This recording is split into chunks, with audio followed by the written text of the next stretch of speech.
Assalamualaikum. Kata ibunya, waalaikumsalam. Siapa ya? Saya bu, saya siapa? Petugas PLN. Oh kenapa pak? Ibu terlambat 2 bulan. Wih. Kenapa dia bisa tahu saya terlambat 2 bulan? Wah, dia mulai curiga sama suaminya. Pasti kelakuannya lagi nih si gendut ini. Kan suaminya gendut. Pasti kelakuannya ini si gendut ini.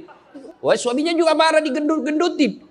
Dia datang ke PLN. Ada apa kau tahu-tahu istriku terlambat 2 bulan? Dia bilang ini ada catatannya pak. Kau hapus ini. Ya boleh pak, tapi bapak bayar dulu. Kalau saya tidak mau bayar, ya terpaksa punyanya bapak diputus.